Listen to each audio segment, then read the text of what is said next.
There are restrictions on the purchase of directors and officers insurance if under the Not-for-Profit Corporations Act you are a charitable corporation. You have to comply with the requirements under the Charities Accounting Act. So that's another piece of provincial legislation that imposes certain obligations and requirements on charitable corporations in Ontario. Again, don't think registered charity necessarily, just think legally they're charitable corporations. If you are purchasing directors and officers liability insurance, then you have to satisfy certain requirements under the regulations of the Charities Accounting Act. And the Not-for-Profit Corporations Act actually stipulates that. So the board really does have to, in your organizations, number one, you got to figure out if you are a charitable corporation, and then you have to actually go through the steps of complying with the Charities Accounting Act before making a decision to purchase directors and officers liability insurance. You had a question? Yes, I assume that the Act has a definition of charitable that is not a registered charity. It does. It basically says it's a corporation whose purpose, that's set up, has for one or more of its purposes the relief of poverty, advancement of education, advancement of religion, or some other charitable purpose that's recognized as such at law, and it's as general as that. It makes no reference to the Income Tax Act or being a registered charity. There is no definition of charity in either Ontario law or Canadian law. It's all based on what courts have said, common law. So there's no, unlike, for example, in Britain has a piece of legislation that defines, governs charities in Britain, and actually has a definition of what is a charity. So a statute. In Canada, we've, for a variety of reasons, have decided to simply accept the common law definition of what is a charity at law. What's the legislation that you need to refer to then? Oh, the legislation is called the Charities Accounting Act. So that's a piece of legislation that governs charities, charitable corporations operating in Ontario. Okay. I hate to belabor it. Yeah. So the federal government changed its Charities Accounting Act a couple of years ago, right? In 2012 or 10 or something. They did something with the accounting for charities. If I'm not mistaken. No. Okay. So I must have been reading. No, I mean they're in the last couple of budgets there have been some changes. Yeah. But so, for example, 2 years ago there was a change around the definition of political activities. But no, not in terms of accounting. I mean, in some ways, the federal is. We're sort of digressing here. But the federal system is a little more flexible. The federal government, if you're a charity, you don't have to have audited financial statements. You don't even have to have financial statements that are reviewed by an outside independent accountant. I'm the treasurer of an organization. It really doesn't do much, and I simply prepare at the end of the year financial statements, and I sign them as treasurer, and I send them in with the T3010, the annual filing. So it can be as simple as that. There's not a requirement under the Income Tax Act for registered charities. But in Ontario, we apply the same Income Tax Act to our filings. Only if you're a registered charity. Only so if you're not-for-profit, you use the Ontario. If you're not-for-profit and you're not a charity, okay, so you're not at law a charity, then you're simply thrown back on either the Corporations Act, which is the current provincial legislation that applies to your organization, and that does require an audit unless you've got revenue $100,000 or less, and all of your members consent in writing to dispense with the audit. Wow. So under the Not-for-Profit Corporations Act, so this new legislation, You don't have to have everyone consenting in writing. You can hold a meeting, and if 80% of the, you have a meeting at which there's quorum, and if 80% of the people attending the meeting and voting, if they approve a resolution dispensing the organization with the audit, then the organization for that financial year does not have to have an audit. So in that respect, the new legislation has made it easier for nonprofit organizations to dispense with the audit requirement relative to what the situation is currently under the Corporations Act.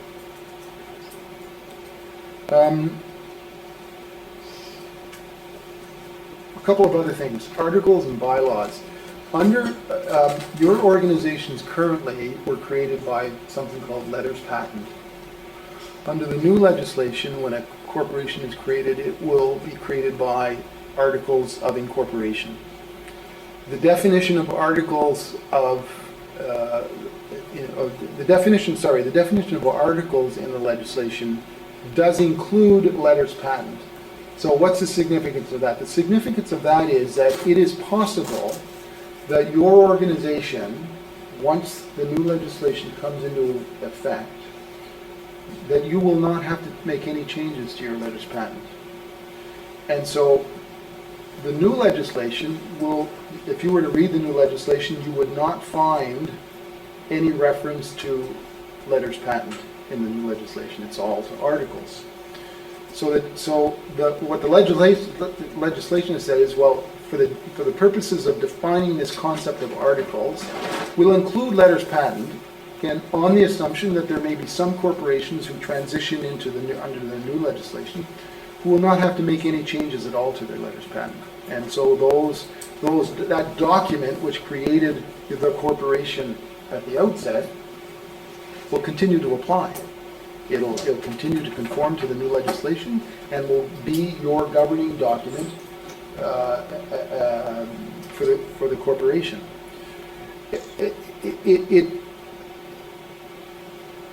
The other likely scenario, however, is that there will be some requirements, and here in terms of this idea of regulations, the regulations under the Act. The new legislation. The regulations under that legislation will actually prescribe certain things that have to be in the articles. So an example will be likely, because as I mentioned at the outset, there are no regulations right now. We don't even have draft regulations. It is likely that the regulations will say that articles have to set out the number of directors on the board of an organization. Currently, under the Corporations Act, that's not set out in the letters patent. It's set out in your bylaws. Okay? So what I anticipate is that the regulations under the new legislation will say, well, articles have to set out the number of directors, and there'll be some other things, perhaps the classes of members. So, for example, currently, your bylaws describe who the members are and how you become a member and so forth. Under the new legislation, that likely will be found in the Articles of Incorporation. It'll say, you've got to specify in the articles if you have one class or more than one class of membership, and if so, who has a right to vote. The bylaws will spell out how you become a member and how you cease to be a member. Yeah. No, precisely, it is a process. So it's in all likelihood, because of once the regulations are published, most organizations are going to have to go back and look at their bylaws, and we'll come back to this in a moment, and they're going to have to make some changes. But it's entirely possible that some organizations actually have, and I've seen letters patent, where the letters patent actually spell out the number of directors, because that's permitted under the current legislation. Member focus. This is if you've been following the debate, if you're, for example, tuned into the Ontario Nonprofit Network, you'll know that the new legislation has much more emphasis on member rights. So I just want to draw your attention to three aspects on this. One, the first is something called member proposals. So currently, the board of directors in a corporation has the authority, exclusive authority, to set the agenda for a members meeting. A members meeting. So like you're having an AGM, you had the AGM here. And I'm not going to comment on how you govern yourselves, but typically when you have an AGM or even a special members meeting, it's the board that sets the agenda. And the members have no right to get anything on the agenda. That's under the current legislation. Under the new legislation, members will be able to say to the board, look, I want to get on the agenda this proposal. I want the membership at a meeting to discuss the following proposal. So that's one example of where members will have more rights under the new legislation than they do under the current legislation. So just a quick, so would that have to be, so if you have to give 30 days, so it's not, or 30 or 60 days in written notice? Yeah, there are, I forget what the details are, but you have to provide it. Yeah, no, exactly. Yep. I guess the question then is, I'm asking the government and to you, if somebody comes up with something totally out of left field, has nothing to do with your organization even, theoretically they could bring it up as an agenda. Yeah. So I want to talk about the streets of Toronto and everything else, Okay. I'm pretty sure it has to be somehow related to, but in very general terms, okay? And it's not necessarily binding on the board. So someone could say, well, you know, I want us to discuss this and I want us to take a vote. Well, it's not necessarily binding on the board of directors. It may touch on an issue that would actually bind the board in the sense that it's within the jurisdiction of the membership to make a decision about it, okay? But if not, then, well, you'll have a discussion. Maybe it'll be put to a vote, but it'll be a non-binding vote. Yeah. I have one more. So just for clarity, I'm sorry, I'm Yeah. going backwards for a second. So will there be articles, no, it's on the same slide, the articles and bylaws, or will bylaws go into your articles and Okay. you'll only have policies? Okay, so that's good. Sorry, I skipped over the bylaws. So there will be bylaws. Anything that you would typically find in a bylaw, you can actually put in your articles. The regulations will also prescribe,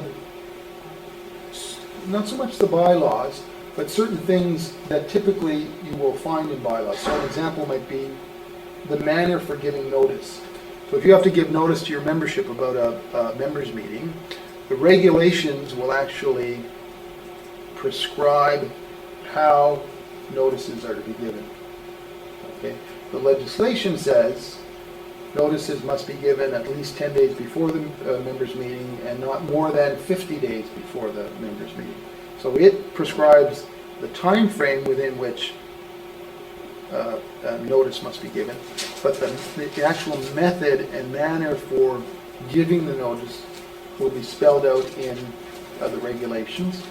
So again, sort of jumping ahead, in terms of, I get calls periodically from our clients saying, oh, I understand that the Not-for-Profit Corporations Act is supposed to be coming into effect. What should I be doing about the bylaws? And I always say, at this point, nothing. Don't worry about it. Because first of all, we don't know what the regulations are going to prescribe. So there's not much point in going through the exercise of revising your bylaws if you don't actually know what all of the standards are. And typically bylaws do address a topic such as notice, both in terms of time, but also in terms of the manner and method. So that's so the bylaws. There is actually kind of a model bylaw on the Ministry of Consumer Services website, and I'll show you the link to that in a moment.